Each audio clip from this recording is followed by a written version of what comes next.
வணக்கம் தலைமைகளே. இன்றைக்கு மே மாதம் 24ஆம் தேதி ஞாயிற்றுக்கிழமை. ஈரான் உடனான போர் சண்டை இல்லாமல் சுமூகமாக முடியும் என்று இன்றைக்கு தோன்றுகிறது. ஞாயிற்றுக்கிழமை காலையில் சர்வதேச அளவில் முக்கியமான ஃப்ளாஷ் நியூஸாக இதுதான் போயிட்டுருக்கு. இந்த மாத இறுதிக்குள்ள 99% ஈரானை தாக்குவார்கள் நான் இன்று பேசியிருந்தேன். அது ஒரு பக்கம் அப்படியே தான் இருக்கு. இந்த பேச்சுவார்த்தை, இந்த கடைசி பேச்சுவார்த்தையில் இஸ்ரேல் ஓரம் கட்டப்பட்டுள்ளது. அதனால தான் இந்த தாக்குதல் இல்லாமல் சுமூகமான முறையில் இந்த சண்டை முடியும் என்று தோன்றுகிறது. இஸ்ரேல் பிரதமர் பென்யமின் நெத்தன்யாகுவை நீங்கள் ஓரமாக இருங்க என்று ட்ரம்ப் சொன்னதாக தகவல் வருது. இந்த சண்டை நிறுத்தம் வந்தால் அதற்கு மிக முக்கிய காரணமாக சர்வதேச அளவில் பாகிஸ்தான் பார்க்கப்படும். பாகிஸ்தானுடைய புகழ் சர்வதேச அளவில், குறிப்பாக இஸ்லாமிய அரபிய நாடுகள் மத்தியில் மிகப்பெரிய அளவு பேசப்படும். நாங்கள் தான் இவ்வளோ பெரிய சண்டையை நிப்பாட்டி விட்டோம் என்று பேசுவாங்க. கடைசியாக இந்த சண்டை நிறுத்தம் அப்படின்னு அறிவிப்பதற்கு முன்னால் பேச்சுவார்த்தைக்கு சென்றது பாகிஸ்தானுடைய ஃபீல்டு மார்ஷல் ஆசிப் முனீர். அவன் தான் ஈரானில் போய் பேசிக்கிட்டு இந்த கடைசியான இந்த சண்டை நிறுத்தத்தை அறிவிப்பார்கள் என்று தோன்றுது. இதை எப்போ ஊர்ஜிதம் ஆகும் அப்படின்னா, ட்ரம்ப் அவருடைய வாயால் அதிகாரப்பூர்வமாக இந்த சண்டை நிறுத்தம் வந்திருக்கு அப்படின்னு சொல்லி மிகப்பெரிய வெற்றி கொண்டாட்டத்துடன் அறிவிப்பார்கள் என்று தோன்றுது. வருகிற பக்ரீத், வியாழக்கிழமை பக்ரீத் அப்படிங்கிறாங்க. அந்த பக்ரீத்துக்குள்ள இந்த அறிவிப்பை வெளியிடுவார்கள் என்று தோன்றுது. ஈரான் ஆதரவாளர்கள், இஸ்லாமிய பயங்கர ஆதரவாளர்கள் அநேகம் பேர் இருக்காங்க. உங்களுக்கு யதார்த்தத்தை விளங்க வைக்கிறேன். அமெரிக்காவுடைய மாபெரும் வெற்றி அப்படின்னு தான் இந்த சண்டை நிறுத்தம் வரும். நேற்று வரைக்கும், சனிக்கிழமை வரைக்கும், ஈரானுடைய துறைமுகத்திலிருந்து வெளியே சென்ற உள்ளே வந்த 100வது கப்பல் வழிமறிக்கப்பட்டு வந்த இடத்துக்கு அனுப்பப்பட்டிருக்கு. 100வது கப்பல். அந்த துறைமுக முற்றுகை இன்னமும் தொடர்கிறது அவமானமான முறையில். அதை தாண்டி 84 நாட்களாக ஈரானுடைய உச்சபட்ச தலைவன், மதவெறியன், வெள்ளிக்கிழமை வெறியன் எலி கொமேனி மற்றும் அவன் மனைவி, மருமகள், பேத்திகள், பேரன்கள் யாருடைய சடலத்தையும் இப்போ வரைக்கும் அடக்கம் பண்ண முடியல ஈரானால. 84 நாள் ஆயிடுச்சு. அதை தாண்டி எலி கொமேனியுடைய மகன் மொஸ்தபா கொமேனி சடலமா அறகுறையா இருக்கானு சொல்லி வருகின்ற நாட்களும் தெரியும். இந்த 84 நாட்களாக அவன் ஒரு வார்த்தை பேசல. அவன் எழுதினான் என்று சொல்லி கடிதங்கள் மட்டுமே ஈரான் மக்கள் மத்தியில் வந்துட்டு இருக்குது. நேற்று கூட, சனிக்கிழமை கூட, ஈரானை அடிக்க போகிறார்கள், இஸ்ரேலிய போர் விமானம், அமெரிக்க போர் விமானம் கிளம்பிருச்சுன்னு சொல்லி நேற்று வரைக்கும் சொல்லியிருந்தாங்க. நேற்று ஈரான் சனிக்கிழமை இதுக்கு முன்னால 14 அம்ச கோரிக்கை என்றெல்லாம் பைத்தியக்காரங்களை போல பேசிட்டு இருந்தாங்க. நேற்று 2 அம்ச கோரிக்கைன்னு சொல்லி கொடுத்திருந்தாங்க. அதில் ஒன்று எந்தவித நிபந்தனையும் இல்லாமல் ஹொர்மோஸ் ஜலசந்தியை நாங்கள் திறந்து விடுறோம், எல்லா கப்பலும் போட்டும். அதுக்கு பதிலாக நீங்கள் அமெரிக்கா ஈரான் துறைமுக முற்றுகையை கைவிட்டணும். அதே போல ஈரானுக்கான நஷ்ட ஈடு தரணும். இது ஒரு கோரிக்கை. இரண்டாவது அந்த செறிவூட்டப்பட்ட யுரேனியம் 460 அல்லது 480 கிலோன்னு சொல்றத சர்வதேச நாடுகள் முன்னிலையில் ஈரான்ல வச்சு அந்த செறிவூட்டுதல் 60% செறிவூட்டுனதை டைலூட் பண்றோம் அப்படின்னாங்க. அது ஈரான்ல வச்சு பழையபடியே 60% குறைச்சு 6%, 5% சொல்லி கொண்டு போய் மின்சாரம் தயாரிக்க நாங்கள் உபயோகப்படுத்திக்கிறோம், அது எங்க நாட்டில் வச்சு டைலூட் பண்றோம் அப்படின்னு சொல்லியிருந்தாங்க. இந்த 2 அம்ச கோரிக்கை சொல்லியிருந்தாங்க. இதை ஏற்றுக்கொள்ளாத அமெரிக்கா திரும்ப நாங்கள் தாக்குதல் நடத்த போகிறோம் என்று சொல்லி சனிக்கிழமை கூட சண்டையை நோக்கி தான் போயிருச்சு. ஆனால் இந்த ஞாயிற்றுக்கிழமை அதிகாலையில் இந்த ஆசிப் முனிர் வந்து அதிகமான வற்புறுத்தி பேசியதால் ஈரானில் இப்போ புதுசாக வந்து இந்த சண்டை நிறுத்தம் வரும் என்று, போருக்கு செல்லாமல் சண்டை நிறுத்தம் வரும் என்று தோன்றுகிறது. இதில் என்னென்ன சொல்கிறாங்க அப்படின்னா, இது வந்து வருகின்ற பக்ரீத் கூட சொல்லுவாங்க.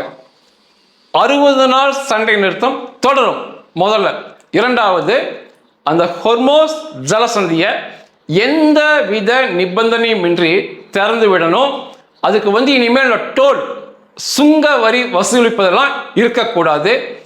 அந்த இடத்துல புதைச்சு வச்ச நீர் கடல் கன்னி வெடிகளை ஈரான் நிச்சயமாக அகற்ற வேண்டும். அதே போல ஒருபோதும் இனி வரும் காலங்களில் அணுகுண்டை நோக்கி ஈரான் செல்லக்கூடாது. இதெல்லாம் வந்து ஈரானுக்கு விதிக்கப்பட்ட நிபந்தனைகள். ஈரான் என்ன சொல்றாங்க அதுக்கு அப்படின்னா, உடனடியாக ஹொர்மோஸ் ஜலசந்தியை திறப்பது போல அமெரிக்காவுடைய கப்பற்படை முற்றுகை இருக்கவே கூடாது. ஈரானுடைய எண்ணெய்கள் பழையது போன்று, அதை தாண்டி அதைவிட அதிகமாக சர்வதேச அளவில் அவர்கள் எண்ணெய் இயற்கை எரிவாயு விற்பனை செய்வது போல தடைகளை எல்லாம் நீக்க வேண்டும் அமெரிக்கா. அதுக்கடுத்து ஈரானுடைய கண்ணுக்கு எட்டிய தூரம் வரைக்கும் அமெரிக்காவுடைய துருப்புக்களோ அமெரிக்காவுடைய ஆயுதங்களோ கப்பலோ எதுவுமே இருக்கக்கூடாது. அமெரிக்கா பிடிச்சு வச்சிருக்கிற, ஐரோப்பிய நாடுகள் பிடிச்சு வச்சிருக்கிற பில்லியன் அளவுள்ள டாலர் அளவுள்ள ஈரானுடைய சொத்துக்களை திரும்ப ஈரானுக்கு கொடுக்கணும். அதை தாண்டி ஒரு காலமும் இந்த லெபனானில் செயல்படும் இசபுல்லா பயங்கரவாதிகளை தாக்கக்கூடாது. உடனடியாக இஸ்ரேல் லெபனானை விட்டு வெளியே செல்ல வேண்டும். ஏவுகணை செய்வது, ட்ரோன் செய்வது, அதை வியாபாரம் செய்வது, இது எல்லாமே ஈரானுடைய உரிமை. அதை அமெரிக்கா ஏற்றுக்கொள்ள வேண்டும். இந்த செறிவூட்டும் யுரேனியம் அதை வந்து 3% 6% செறிவூட்டி மின்சாரம் தயாரிப்பது ஈரானுடைய உரிமை, அது தேசத்து உரிமை. அணுகுண்டு தான் செய்ய மாட்டோம், ஆனால் 6% செறிவூட்டி நாங்கள் மின்சாரத்தை தயாரிப்போம். இதை ஏற்றுக்கொள்ளணும். இதையெல்லாம் ஏற்றுக்கொண்டு அதை அறிவித்த பிறகு உட்கார்ந்து பேசி 1 மாதத்துக்குள்ள ஈரான் கைவசம் உள்ள 480 கிலோ வரை உள்ள அந்த செறிவூட்டப்பட்ட யுரேனியத்தை அமெரிக்கா கைவசம் ஒப்படைக்க வேண்டும். இதுதான் வந்து இறுதியாக ஞாயிற்றுக்கிழமை இந்த ஆசிப் முனிர் பேசின பிறகு ஈரான் சொல்லியது. இதை வந்து ஓரளவு ட்ரம்ப் ஏற்றுக்கொண்டு விட்டார்னு சொல்றாங்க. இது வந்து ட்ரம்ப் வந்து ஒரு மிகப்பெரிய அளவு அமெரிக்கா வெற்றி பெற்று விட்டது, அந்த 480 கிலோ யுரேனியத்தை அமெரிக்கா கையில் ஒப்படைக்கிறார்கள் என்ற அறிவிப்போடு இந்த சண்டை நிறுத்தம் வரும் என்று தோன்றுகிறது. இந்த 480 கிலோ யுரேனியத்தில் 11 மிகப்பெரிய அணுகுண்டுகளை உடனடியாக 1 மாதத்துக்குள்ள செய்யலாம். 1 மாதத்துக்குள்ள 11 பெரிய அணுகுண்டுகளை செய்யலாம். முற்றாக இஸ்ரேல் என்ற தேசத்தை எடுத்து காட்டலாம் உலக வரைபடத்திலிருந்து. அதெல்லாம் உண்மைதான். அந்த 480 கிலோ யுரேனியத்தை அமெரிக்கா வசம் ஒப்படைத்தால் இது ஒரு மிகப்பெரிய வெற்றி என்று இஸ்ரேல் தரப்பிற்கும் அமெரிக்கா தரப்பிற்கும் நிச்சயமாக பார்க்கப்படும். நீங்க சராசரி எடுத்துக்கிறீங்க 480 கிலோன்னு சொல்லி, இந்த 480 கிலோ யுரேனியம் செறிவூட்டப்பட்டு 1 மாதத்துக்குள்ள அணுகுண்டு செய்வதற்கு தயார் நிலையில் ஆக்கப்படுவதற்கு கிட்டத்தட்ட 20 வருஷம் உழைச்சிருக்கணும். 20 வருஷம் உழைச்சு அதுக்கு ஏகப்பட்ட கோடிகள் செலவு பண்ணி மூலப்பொருள்லாம் வாங்கி இந்த அளவுக்கு கொண்டு வந்து நிறுத்தியிருக்கணும். ஈரானுடைய மொத்த கனவே அணுகுண்டுகள் தான். அதை தாண்டி அந்த எலி கொமெனியுடைய முழு வெறிய அணுகுண்டுகள் தான்.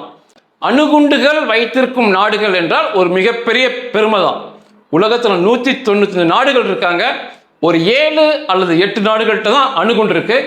அணுகுண்டு வைத்திருக்கிறோம் என்று சொல்வது மிகப்பெரிய பெருமை தான். அதை தாண்டி இந்த இஸ்லாமிய உலகத்தில் சன்னி இஸ்லாமியர்கள்ட்ட தான் அணுகுண்டு இருக்கு. அதாவது பாகிஸ்தான் வசம் அணுகுண்டு இருக்கு. அது சன்னி இஸ்லாமிய நாடு. சியா இஸ்லாமிய நாடுகள், சியா பிரிவோட அணுகுண்டுகளே இல்லை. அப்ப ஈரான் வந்து அணுகுண்டு செய்தால் சியா பிரிவு இஸ்லாமிய நாடுல அணுகுண்டு இருக்குன்னு சொல்லி அவர்களுக்குள் இருக்கும் போட்டி சமநிலையில் இருக்கும். இப்போ சன்னி பிரிவு தான் உயர்ந்தது என்பது போல பாகிஸ்தான்ல அணுகுண்டு இருக்கு. அந்த எலி கொமேனியுடைய அவனுடைய வாழ்நாள் லட்சியமே இந்த அணுகுண்டா தான் இருந்துச்சு. அதை தாண்டி அந்த IRGC பேடித்தனமான அந்த மதவெறி இராணுவத்தின் லட்சியமே அந்த அணுகுண்டா தான் இருந்தது. மிகப்பெரிய விஷயம் அந்த 480 கிலோ கொடுக்கிறது. அதை அவர்கள் கொடுத்து விட்டார்கள் என்றால் அது ஈரானுக்கு படு தோல்வி என்று பார்க்கப்படும். இஸ்ரேல் மற்றும் அமெரிக்காவுக்கு மாபெரும் வெற்றி என்று பார்க்கப்படும். அவங்க கொடுத்த பிறகுதான் அது நிஜம். இதுல இஸ்ரேலை ஓரம் கட்டி வைத்து முழுக்க ட்ரம்ப் பேசி எடுத்த முடிவு இது. லெபனானை விட்டு இஸ்ரேலை வெளியே போக சொல்வது இஸ்ரேலுக்கு மிகப்பெரிய வலியை தரும். நேற்று வரைக்கு 22 இஸ்ரேலிய இராணுவ மாவீரர்கள் லெபனானுக்குள்ள வீர மரணம் அடைஞ்சிருக்காங்க. நேற்று கூட ஒரு இஸ்ரேலிய இராணுவ வீரர், நேற்று முந்தானேத்து அதுக்கு முதல் நாள் தொடர்ச்சியாக ஒவ்வொருத்தரும் கொல்லப்படுறாங்க. அதை தாண்டி ஒரே ட்ரோன் தாக்குதல 10க்கு மேற்பட்ட இஸ்ரேலிய இராணுவ வீரர்கள் காயம்பட்டு அதில் 3 பேர் கடும் காயம்பட்டு மருத்துவமனையில் அனுமதிக்கப்பட்டிருக்காங்க. இந்த நிலையில லெபனானை விட்டு முற்றாக வெளியே போக சொல்வது இஸ்ரேலுக்கு ஒரு மிகப்பெரிய வருத்தத்தை தரக்கூடிய செயல். ஆனால் ஈரான் அது மிகப்பெரிய கண்டிஷனாக அதை சொல்றாங்க. இது இந்த சண்டை நிறுத்தம் வந்தா அதிகபட்சமாக அடுத்து இனி காசா தான் பார்க்கப்படும், காசா தான் பேசப்படும். ஆனா என்னுடைய பார்வையில் இந்த 480 கிலோ செறிவூட்டப்பட்ட யுரேனியத்தை அமெரிக்கா கையில கொடுத்துட்டு கூட திரை மறைவில் ஈரான் திரும்ப அணுகுண்டு செய்ய முயற்சியில 100க்கு 100%, 100க்கு 99, 100க்கு 1000% ஈரான் ஈடுபடுவாங்க. இதை தாண்டி ஈரான்ல 2000 கிலோ பக்கம் இந்த அளவுக்கு செறிவூட்டப்படாத யுரேனியம் அவங்க கையில் இருக்கு. ஈரான் என்பது இந்தியாவில் பாதி அளவு இருக்கும் நாடு. எல்லைகள் அதாவது நிலப்பரப்புல ஏதாவது ஒரு மூலையில ஈரான் அந்த யுரேனியம் அவங்க கிட்டே தான் இருக்கு. அதை செறிவூட்டக்கூடிய என்ரிச்மெண்ட் மிஷின் அவங்க சொந்தமா தயாரிக்கிறாங்க, அவங்க தான் தயாரிக்கிறாங்க. சென்ட்ரிஃபியூஸ் மிஷினுமே அவர்கள் தான் அந்த சென்ட்ரிஃபியூஸ் மிஷினுமே சுயமாக தயாரிக்கிறாங்க. அதனால இனி வரும் காலங்களில் ஏதோ ஒரு மூலையில இந்த சென்ட்ரிஃபியூஸ் என்ரிச்மெண்ட் மிஷினை வச்சு திரும்ப அணுகுண்டை நோக்கி தான் அவர்கள் 100க்கு 1000% நகர்வார்கள். அதை பார்த்து கொள்ள வேண்டியது, அதை அழிக்க வேண்டியது இஸ்ரேலுடைய உளவு பிரிவான மொசாத்தின் பொறுப்பாக தான் நிச்சயமா அமையும். வரும் காலங்களில் ஈரானை கண்காணிக்க வேண்டியது. இன்னும் சொல்ல போனா வரும் காலங்களில் ஈரானை இதை போன்று செய்யும் போது தனித்து இஸ்ரேல் தாக்குவதுதான் மிகச் சிறந்ததாக தெரிகிறது. ஏன்னா இந்த ரெஜிமை மாத்திரம் தான் மிகச்சிறந்த முடிவாக வரும். இந்த 480 கிலோ யுரேனியத்தை கொடுத்துக்கிட்டு திரும்ப அவங்க செய்ய தான் போறாங்க, அணுகுண்டு நோக்கி அவங்க நகர தான் போறாங்க. எந்த வித மாற்று கருத்துமே இல்லை. என்றாலுமே ட்ரம்ப் இது ஒரு மாபெரும் வெற்றின்னு சொல்லி அவர் சண்டையை முடிப்பதற்கான வாய்ப்புகள் அதிகமாக இருக்கு. ஏன்னா 40 போர் விமானங்கள் ட்ரம்ப், அதாவது அமெரிக்காவுடைய போர் விமானங்கள், போருக்கு பயன்படுத்தக்கூடிய சண்டை கள விமானங்களை அமெரிக்கா இழந்திருக்காங்க. 40 இழந்திருக்காங்க. பல பில்லியன் டாலரை இந்த சண்டையில் இழந்திருக்காங்க. அதனால யுரேனியத்தை பெற்றுக்கொள்வது, அந்த ஹொர்மோஸ் ஜலசந்தியை திறந்து விடுவது மிகப்பெரிய வெற்றி என்று அமெரிக்கா முடித்துக்கொள்ளலாம்.